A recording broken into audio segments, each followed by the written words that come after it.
Thank you so much for joining me on this edition of the Late the W podcast. As always, I'm your host, Mahal. Make sure you leave a like, subscribe, leave a 5-star review, all of that fantastic jazz. If it's your first time joining, make sure you follow on social media at Late the W pod on all of that.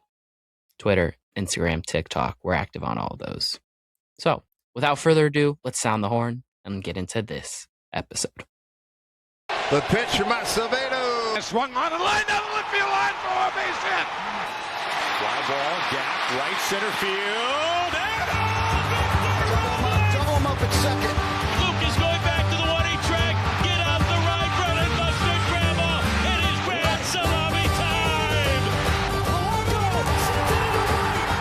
will send Seattle to the American League Championship Series for the first time in 24 years.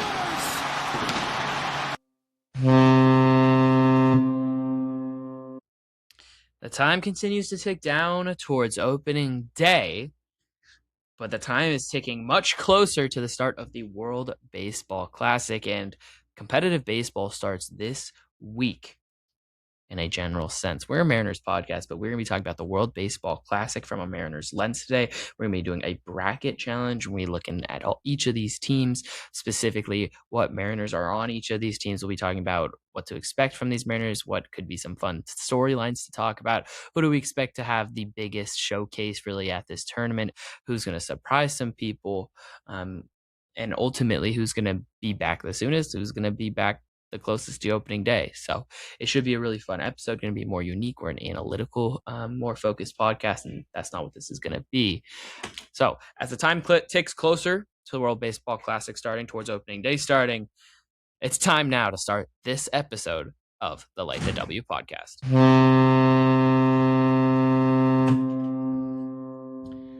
So episode 126, we're talking World Baseball Classic, and let's just start with Pool A. Puerto Rico, Cuba, Canada, Panama, Colombia. Start with Colombia. Michael Arroyo participating for them. He's a Mariners prospect, second baseman. Is going to start playing in left field this year. It's a contact bat that is going to be a lot of fun to watch at the major league level when he eventually does make it. How soon that is a little bit more up for interpretation, but once he is up here, he is going to be a fun piece in general. You look at the rest of this pool, Canada, Josh Naylor is going to be participating with them, so the Mariners do have representation as in that other piece of this pool.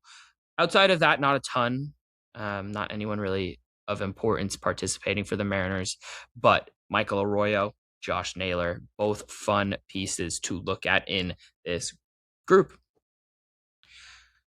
So the way that the World Baseball Classic is going to work, you're going to have two teams that go through each pool.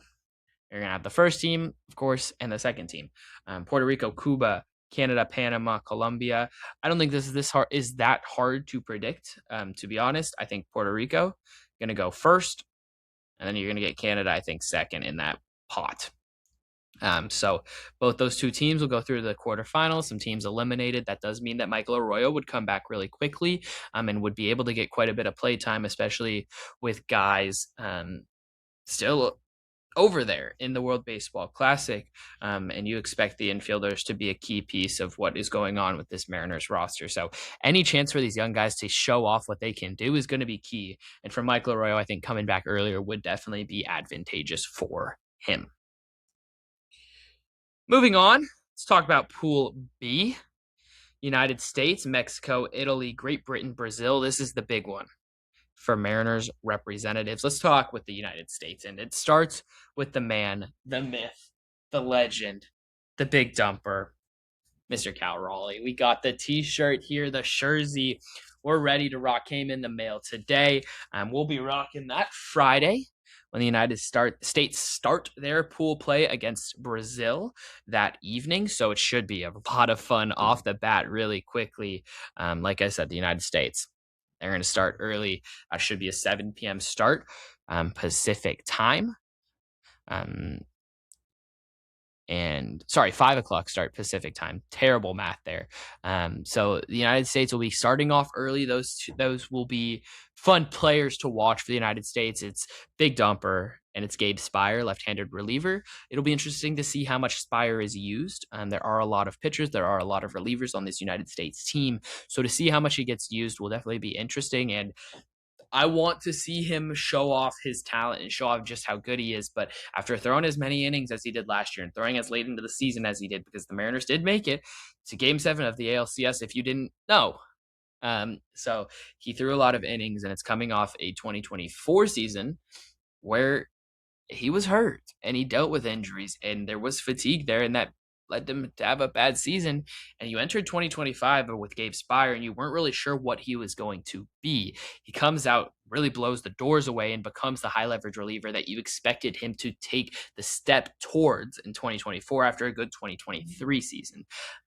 So to me, this is a nervy one, because if Spire deals with fatigue again and he takes a step back in this Mariners bullpen, that's a big, big difference. And you saw really the impact that not having Matt Brash, not having Gabe Spire in 2024 had on the Mariners roster. It really meant that they didn't make the postseason partially because of that. And the bullpen became an issue for the first time in this era, this piece of Mariners history, the Jerry DiPoto era. The bullpen never really had been an issue since they became competitive, and it became an issue. So seeing Gabe Spire get a lot of innings, throw a lot of pitches would definitely be, in my opinion, worrisome.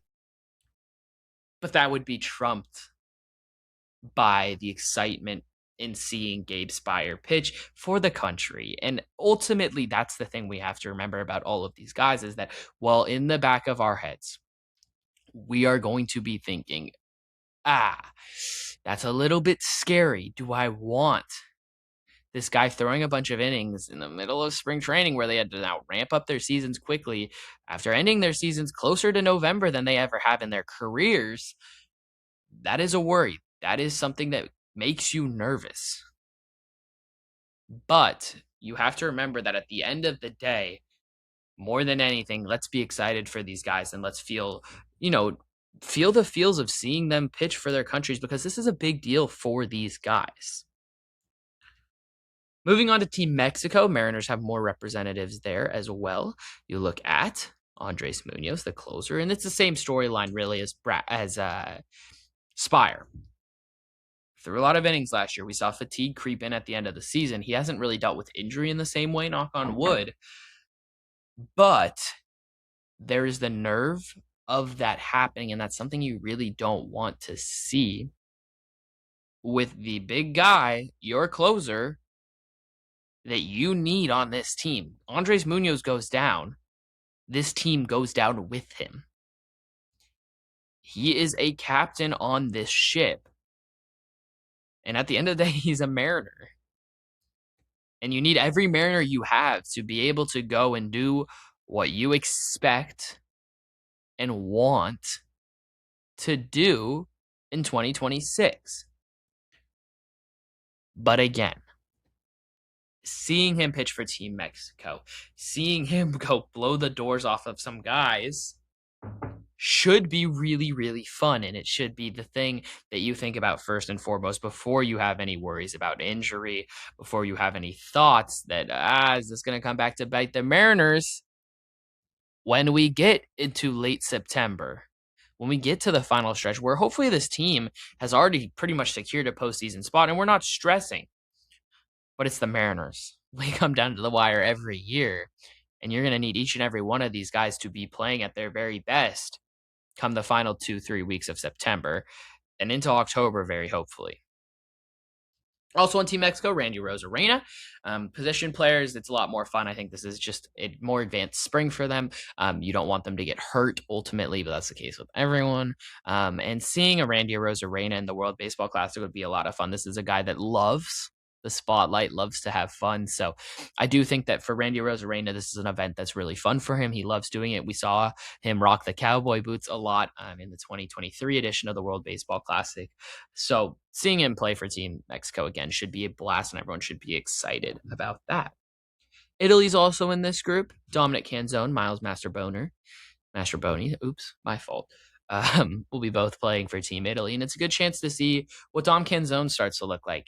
This is going to be a small sample, very likely for Team Italy, very likely for everybody. This is going to be a small sample, no matter how far you make it in this tournament. It's not that many games, not that many at-bats, not that many innings. So you have to remember that it's just like spring training, small sample. Guys are still kind of working on things, getting geared up. So with Dom Canzone, you really do hope that he finds some success, that he looks good, that he doesn't strike out, that he looks like the guy he was in July, in August, in big parts of September, and not the guy he looked like in October. But if he does look closer to that October guy, that's not something to be worried about per se, because I am a Dom Canzone believer. We are the Dom Canzone podcast, and ultimately, you should believe in this guy, whether he has a good World Baseball Classic or not. That shouldn't change your thoughts on any one of these guys, unless an injury creeps in. So in this pool, United States, Mexico, Italy, Great Britain, Brazil. Again, 2 teams going to go through. I think the United States easily win this one, and I think Mexico pretty easily come in second. So that lines up Canada and the United States playing in a quarterfinal, Mexico and Puerto Rico squaring up in a quarterfinal. So we're through half of the pools, through a large majority of the Mariners players that are going to be playing in this tournament. Yet to get the biggest one yet, but it should be a lot of fun to watch these games. And if you get a United States-Mexico game, it's going to be a lot of fun to watch. You look at Mexico, you look at when their first game is, if you want to watch the Andres Munoz, the Randy Rosarena. That game's going to be on Friday, March 6th. It's going to be in the morning. That should be at 10 a.m. Pacific time. So that if that's something that you want to do, again, 10 a.m. Pacific time to watch Mexico versus Great Britain. That's going to be FS1, Fox Deportes. Same day, that evening, will be the United States opener, Gabe Spire, as well as the big dumper himself. That game will be at 5 p.m. Pacific time on Fox and Fox Deportes. If you want to watch Italy, that game will be on Saturday morning. That'll be a 10 a.m. game on Saturday. They are facing Brazil. That's on the Fox Sports app. That looks like that might be the only place where you're going to be able to stream that. And all these games are going to be in Houston in Pool B. We move on to Pool C. And this is going to be the one that has the earliest games, the soonest games. And there's going to be pretty much nobody of importance from the Mariners playing in this pool. It's Japan. It's Australia. It's Korea. It's the Czech Republic. And it is Chinese Taipei. This is going to be another fun one. Not going to be a whole lot from the Mariners sense. Dane Dunning playing for Korea. Future Mariners legend. Once we enter 2027, you're going to hear the name Dane Dunning, and it's going to be like, oh, Mariners legend, Dane Dunning. Just like Nestor Cortez, just like Freddie Peralta, just like AJ Pollock, just like Rowdy Tellez, Adam Frazier, all your favorite Mariners. Dane Dunning is going to be one of those, and he's playing for Team Korea in the tournament. That is all that the Mariners have in this pool. So not a whole lot of interest there from the Mariners' senses, but fun nonetheless. Let's just get into predictions for this one, I guess. I have Team Japan cruising through that. The second team I actually think is up for debate a little bit. I think Korea will very likely go through that. Those are the 2 Asian powerhouses in baseball for the most part, so I would expect those 2 teams very likely to go through. Those games will start the earliest, like I said. Those games will start as soon as Wednesday night, March 4th. I'm recording this on March 2nd. The evenings will come out March 3rd. So they will play at 7 p.m. on March 4th on Wednesday. That'll be the first game of the World Baseball Classic, and that'll be Chinese Taipei versus Australia. Again, not much of Mariners' interest here, but these will be the first games. All the times I'm saying are going to be in Pacific Standard Time. We move on to Pool D, final pool. And now you get the big gun for the Mariners. And Cal Raleigh, he's a big dumper, he's a big gun, but Julio Rodriguez going to be in this pool. Venezuela, Dominican Republic, the Netherlands, Israel, and Nicaragua.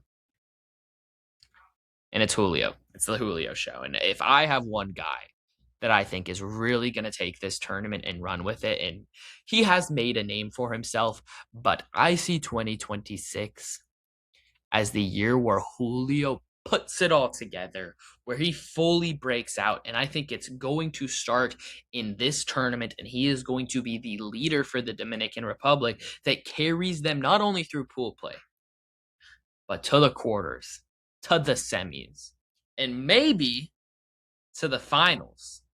But we'll get to that as we continue this bracket. Julio Rodriguez, like I said, he's going to be center field for the Dominican Republic. This is going to be a really fun team to watch, as always. Going to have a lot of flair on the field, going to have a lot of talent on the field. Luis Castillo, the potential to pitch for the Dominican team, unlikely that does happen, but it is a possibility. There was thoughts that Jose Ferrer would be throwing for the Dominican Republic, but that did not happen. I do want to go back and mention that Matt Brash was also talked about for Team Canada. Both these guys are healthy. Both these guys have already been throwing bullpens. Ferrer has shown up in games in the spring. I saw him on Friday night. He had a very nice inning. So don't be worried that those two relievers aren't there. If anything, be happy that we don't have to worry about them in the World Baseball Classic getting hurt. But nonetheless, Julio's going to be in this pot, and another reliever, Edward Bizardo, going to be pitching for Venezuela. Former Mariner Eugenio Suarez played for Venezuela the last iteration, so the Mariners will have another representative on the Venezuelan team, and it's Edward Bizardo, the reliever. We all remember the last pitch, I guess it wasn't the last pitch, but the fateful pitch that he threw. We won't mention it. We don't want to relive it, but we do remember that, and this is an opportunity to see maybe how this season might go, because this is a big opportunity for Bizardo. He is coming off a breakout season where he started to put everything together, and now he has an opportunity to maybe take a step forward, but most importantly, not take steps back. You need Bizardo to be the same guy at the very least that he was last year, because he was a key piece of this bullpen. And if you don't have that back there, this bullpen's going to be an issue. And ultimately, when I get to talking about this bullpen sometime in the next 3-ish weeks, I am going to talk about how I am worried that this team might not have enough firepower because of regression candidates like Bizardo, and seeing him pitch in the World Baseball Classic is just going to be the start to seeing, well, what is this guy going to show? What is he going to bring? What is the potential for this guy in 2026? And like I've said time and time again, it is a very small sample size. A very small sample size. But you can see kind of what these guys want to be and see what they look like at this point before the season technically has begun. Other teams in this pot, the Netherlands, Israel, Nicaragua. Nobody of importance. I'm going to be on those teams for the Mariners. Jurangelo Stenja should be pitching for the Netherlands, I believe. He's obviously not a Mariner anymore because of Big Donnie Barrels, Brendan Donovan. But if you want to watch former Mariner switch pitcher Jurangelo Stenja, that is your place to watch. These games will begin Friday. You'll see the Netherlands face off against Venezuela. That game will be at 9 a.m. Pacific time. That game is only on Tubi. So enjoy that. The Dominican will be facing off against Nicaragua.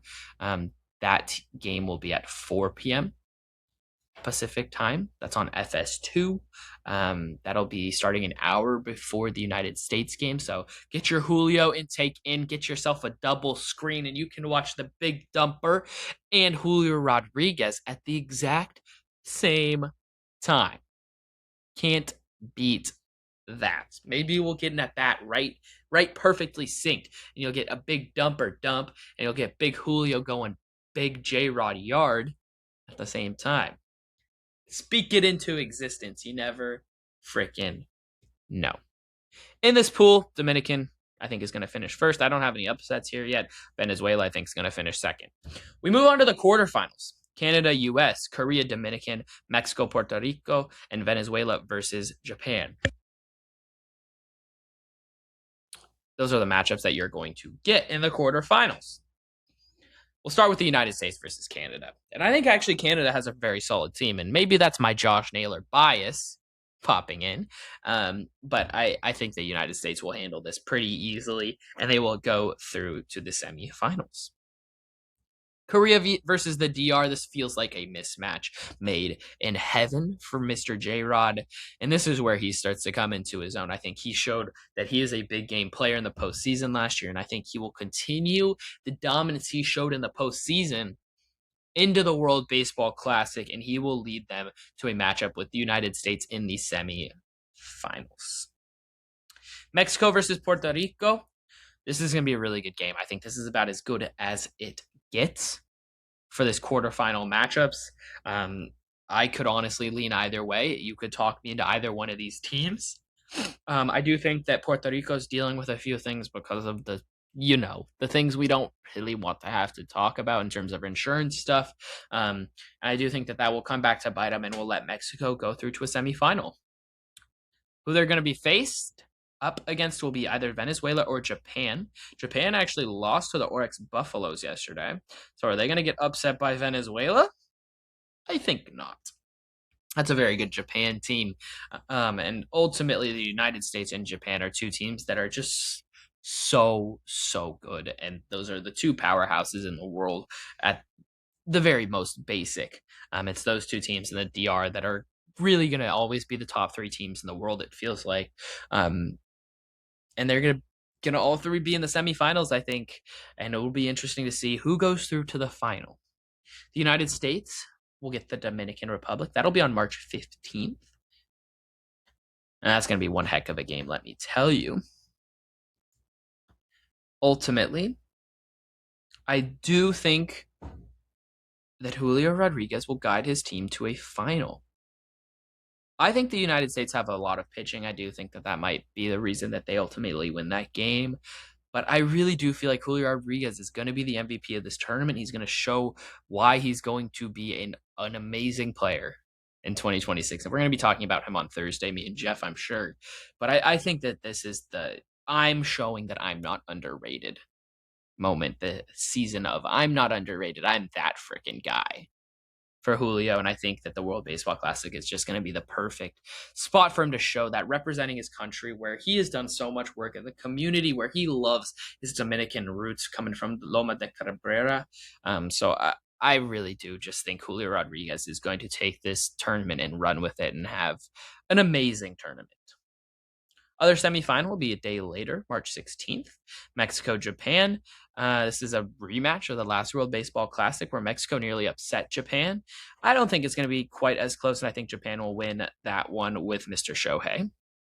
So the final, Dominican Republic, Japan. I think you already know where I'm going with this. We're going to give it to Julio freaking Rodriguez. So we have Julio Rodriguez as MVP of the tournament. I think that he is really going to love to this tournament and do everything that he can do. And ultimately, does the World Baseball Classic matter all that much? In the grand scheme of the world and the grand scheme of baseball, no, of course not. But it's a lot of fun. It's going to be a blast to watch. Maybe we'll do a live watch along on the YouTube channel. I can't commit to that for sure, but maybe for US game or maybe a Canada game or something of the sorts. But busy college kid over here. No, for sure on that one. This has been episode 126 of the Light the W podcast. I thought it was a pretty fun one. If you thought the same, make sure you leave a comment down below. Make sure you leave a like, subscribe if you're on YouTube. Leave a 5-star review if you're on Spotify, and make sure you hit the follow button on that. So hope you enjoyed it. I'll be back Thursday with Jeff. We're going to be doing an outfield preview for this Seattle Mariners team in 2026, and it should be a pretty fun and interesting conversation because the outfield dilemma is an interesting piece of this team. Thank you guys so much for listening. As always, go M's and peace.